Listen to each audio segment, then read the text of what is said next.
السلام علیکم ورحمۃ اللہ وبرکاتہ۔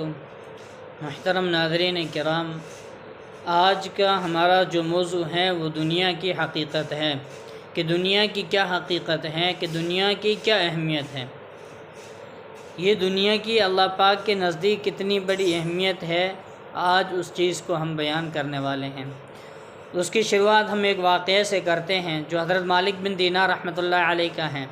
حضرت جعفر بن سلیمان رحمۃ اللہ علیہ فرماتے ہیں کہ میں ایک مرتبہ حضرت مالک بن دینار رحمۃ اللہ علیہ کے ساتھ ہم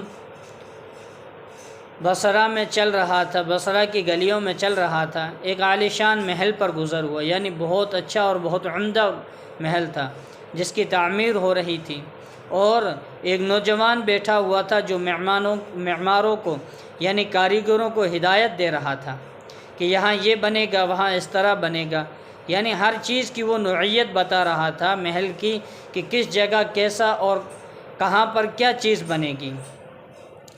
حضرت مالک بن دینار رحمۃ اللہ علیہ اس نوجوان کو دیکھ کر فرمانے لگے، یہ شخص کیسا حسین نوجوان ہے اور کس چیز میں پھنس رہا ہے کہ اتنا خوبصورت انسان جو دنیا کے اندر پھنسا جا رہا ہے، اور اس کو اس تعمیر میں کیسا انہماک ہے۔ میری طبیعت پر یہ تقاضا ہے کہ میں اللہ جل شانہ سے دعا کروں کہ اس نوجوان کو لیے دعا کروں کہ وہ اس جھگڑے سے چھٹکارا دے کر اس کو اپنا مخلص بندہ بنا لے۔ یہ ہمارے بزرگوں کا طرز عمل تھا کہ کسی شخص کو دیکھتے تو اس کے لیے دعا کرتے اللہ سے کہ اللہ اس کو ہدایت دے، دنیا سے نکال کر کے اپنا مخلص بندہ بنا لے۔ لیکن آج کے وقت کے اندر ہم کسی کو دیکھتے ہیں تو حسد کی نظر سے کینہ کپٹ میں دل میں بھرا ہوا ہوتا ہے ہر کسی کے لیے، یہاں تک کہ آج کے وقت میں لوگوں کے دلوں کے اندر اماموں کے لیے بھی کینہ کپٹ حسد بھرا ہوا ہے۔ لیکن ہمارے بڑوں کا طرز عمل یہ تھا کہ کسی کو دیکھتے تو اس کے لیے اللہ سے ہدایت کی دعائیں کیا کرتے تھے۔ اور پھر حضرت مالک بن دینار رحمۃ اللہ علیہ کیا فرما رہے ہیں کہ اگر یہ جنت کے نوجوانوں میں بن جائے تو کتنا اچھا ہوگا۔ اب حضرت جعفر رحمۃ اللہ علیہ سے فرما رہے ہیں کہ جعفر چل اس نوجوان کے پاس چلیں۔ حضرت جعفر رحمۃ اللہ علیہ کہتے ہیں کہ ہم دونوں اس نوجوان کے پاس گئے، اس کو سلام کیا، اس نے سلام کا جواب دیا۔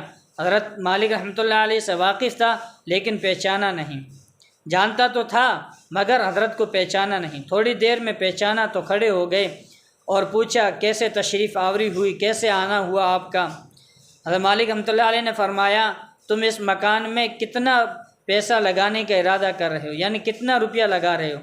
تو اس نوجوان نے جواب دیا کہ میں اس میں 1,00,000 درہم لگا رہا ہوں۔ حضرت مالک رحمۃ اللہ نے فرمایا اگر تم یہی 1,00,000 درہم مجھے دے دو تو میں تمہارے لیے جنت میں ایک مکان کی ذمہ داری لیتا ہوں جو اس سے بدرجہ بہتر ہوگا، یعنی اس سے 100 گنا بہتر ہوگا، اس سے اچھا ہوگا۔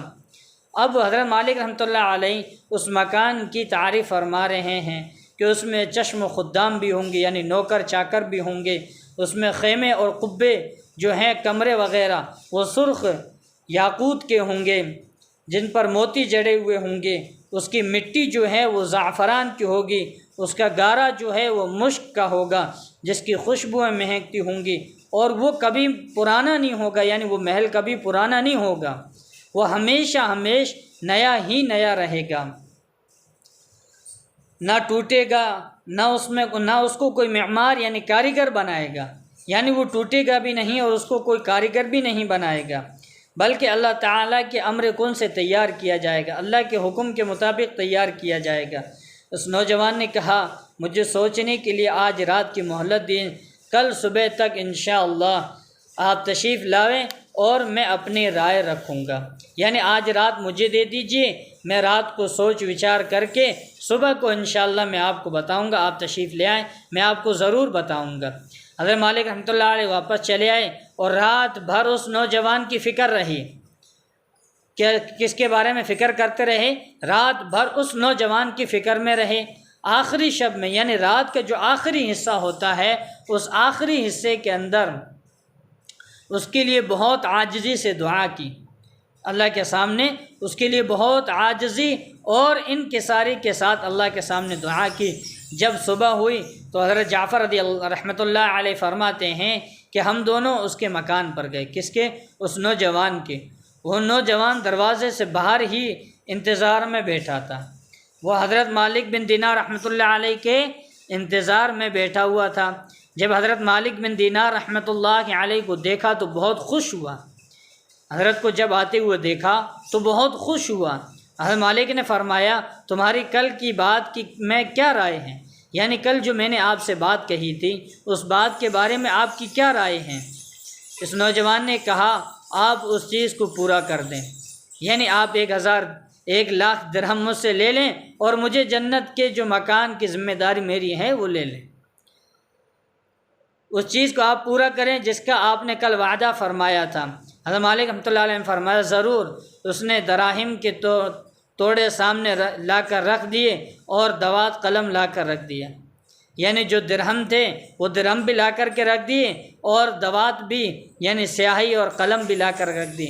حضرت مالک رحمۃ اللہ علیہ نے ایک پرچے پر لکھا جس میں بسم اللہ الرحمن الرحیم کے بعد یہ لکھا، یہ اقرار نامہ ہے کہ مالک بن دینار نے فلاں شخص سے اس کا ذمہ لیا ہے، کیونکہ جو اللہ والے ہوتے ہیں وہ اللہ سے اتنا قرب ان کا حاصل ہو جاتا ہے، وہ اللہ کے اتنے قریب ہوتے ہیں کہ جس چیز کی وہ ذمہ داری لیتے ہیں اللہ پاک اسے ضرور پورا فرماتے ہیں۔ مالک رحمۃ اللہ علیہ فرما رہے ہیں کہ لکھا کہ مالک بن دینار نے فلاں شخص سے اس کا ذمہ لیا ہے کہ اس کے اس محل کے بدلے میں، یعنی دنیا کے محل کے بدلے میں اللہ تعالیٰ کے یہاں اس کو ایسا محل جس کی صفات اوپر بیان کی گئی، جو صفات اس مکان کے اوپر گزری وہ سب لکھنے کے بعد لکھا ملے گا، بلکہ اس سے بھی کہیں زیادہ عمدہ اور بہتر جو عمدے سائے میں اللہ کے قریب ہوگا، یعنی جو صفات بیان کی اس سے بھی بدرجہ بہتر، اس سے بھی عمدہ خوبصورت مکان ملے گا۔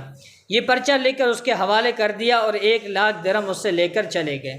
حضرت جعفر رحمۃ اللہ علیہ فرماتے ہیں، کہتے ہیں کہ شام کو حضرت مالک رحمۃ اللہ علیہ کے پاس اس میں سے اتنا بھی باقی نہ تھا کہ ایک وقت کے کھانے ہی کے کام چل سکے۔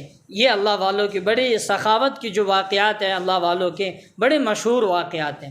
حضرت مالک بن دینار رحمۃ اللہ علیہ نے صبح تو اس نوجوان سے 1,00,000 درہم لیے اور شام تک وہ سب کے سب اللہ کی راہ میں غریبوں، مسکینوں، بیواؤں، یتیموں، حاجت مندوں کے پاس خرچ کر دیا، یہاں تک کہ حضرت جعفر رحمۃ اللہ علیہ فرماتے ہیں کہ اتنا بھی نہیں بچا کہ جس سے شام کے کھانے چل سکیں۔ اس واقعے کو 40 دن بھی نہ گزرے تھے کہ ایک دن حضرت مالک رحمۃ اللہ علیہ جب صبح کی نماز سے فارغ ہو کر مسجد کے محراب میں ایک پرچہ پڑا دیکھا، فجر کی نماز کے بعد فارغ ہوئے تو دیکھا کہ مسجد کے محراب میں ایک پرچہ پڑا ہے۔ یہ وہی پرچہ تھا جو حضرت مالک بن دینار رحمۃ اللہ علیہ نے اس نوجوان کو لکھ کر کے دیا تھا، اور اس کی پشت پر یعنی اس کے پیچھے، پرچے کے پیچھے بغیر روشنائی کے، بغیر شیائی کے لکھا ہوا تھا، یہ اللہ کی طرف سے مالک بن دینار رحمۃ اللہ علیہ کے ذمے کی برات ہے، یعنی جو ذمہ داری لی تھی اس کی برات ہے، اس کو پورا کیا اللہ نے۔ اس مکان کا تم نے اس نوجوان سے ذمہ لیا تھا، ہم نے اس کو پورا دے دیا اور اس سے 70 گنا زیادہ دے دیا، یعنی کم نہیں دیا بلکہ 70 گنا زیادہ دے دیا۔ حضرت مالک رحمۃ اللہ علیہ فرماتے ہیں کہ اس پرچے کو لے کر متحیر ہوئے۔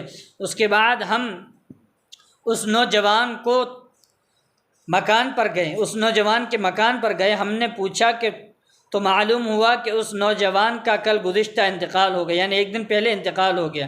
ہم نے پوچھا اس کے غسل میت کس نے دیا، غسل کفن وغیرہ کس نے کیا؟ اس کو بلایا گیا، ہم نے اس سے پوچھا، اس کے نہلانے اور کفنانے کی کیفیت پوچھی۔ اس نے کہا اس نوجوان نے اپنے مرنے سے پہلے مجھے ایک پرچہ دیا تھا اور یہ کہا تھا جب مجھے نہلا کفن پہنائے تو یہ پرچہ اس میں رکھ دینا۔ میں نے اس کو نہلایا، کفنایا اور یہ پرچہ اس کے کفن میں اور اس کے بدن کے درمیان میں رکھ دیا۔ حضرت مالک رحمۃ اللہ علیہ فرماتے ہیں، مالک رحمۃ اللہ علیہ وہ پرچہ اپنے پاس سے نکال کر اس کو دیا اور دکھایا اور کہنے لگے یہ وہی پرچہ ہے، قسم ہے اس ذات کی جس نے اس کو موت دی، یہ پرچہ میں نے خود اس کے کفن کے اندر رکھا تھا۔ یہ منظر دیکھ کر ایک دوسرا نوجوان اٹھا اور کہنے لگا کہ مالک رحمۃ اللہ علیہ آپ مجھے سے 2,00,000 درہم لے لیجئے، مجھے بھی یہ پرچہ لکھ دیجئے۔ حضرت مالک رحمۃ اللہ علیہ نے فرمایا وہ بات دور چلی گئی، اب نہیں ہو سکتا۔ اللہ جل شانہ جو چاہتا ہے وہ کرتا ہے۔ اس کے بعد جب بھی حضرت مالک رحمۃ اللہ علیہ اس نوجوان کا ذکر فرماتے تو رونے لگتے اور اس کے لیے دعا کرتے تھے۔ یہ ہمارے بزرگان دین، ہمارے بزرگوں کی یہ واقعات ہیں۔ میرے محترم بزرگوں، دوستو، واقعات بیان کرنے کا مقصد ایک ہی ہے کہ ان کے ذریعے سے ہم کچھ سبق حاصل کریں کہ ان واقعات کے اندر کیا بیان کیا گیا، ان کے اندر کیا کیا بتایا گیا، اس کے ذریعے سے ہم سبق حاصل کریں۔ والسلام علیکم۔